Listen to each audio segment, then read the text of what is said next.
My name's Chris Carlon. I have been a pre-hospital care provider for a little over 15 years. I am the special operations paramedic dedicated to the Savannah SWAT team. On December 10th, 2023, I lived one of the worst critical incidents of my life. We were just clearing up from a warrant in Pooler.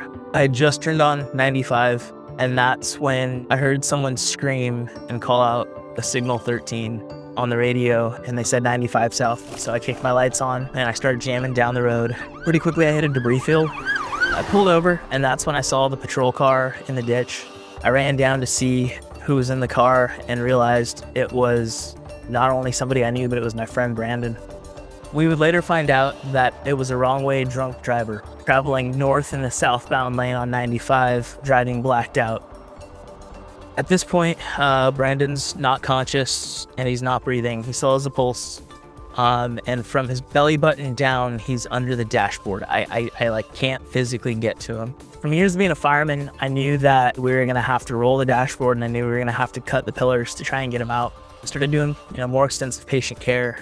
And as I was getting ready to take Brandon's airway, setting up for an ice pick, as soon as I inserted the tube, he began to flex in posture and he hit the gas. We just took off. I hugged Brandon. I put his head to my chest thinking all right, well, I can at least protect my patient. We drove probably another 25 feet into the next deer fence. So it knocked everybody off the front. Fire showed up. Fire began to cut. After about almost an hour of cutting, we were able to get Brandon out. All my SWAT guys carried him up the hill to the ambulance, and then we transported him to the hospital. We got into the hospital. I gave my trauma report, and when I walked outside, it was a sea of blue. Every cop in the city arguably was there. Everybody, the entire watch was there.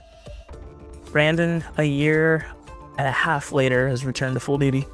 And it's so funny. I see him once a week now. And I am so happy and glad that he's back to being a normal human being. I don't feel like I did anything special. I feel like I took care of my friend and I did my job. And that's really, really it.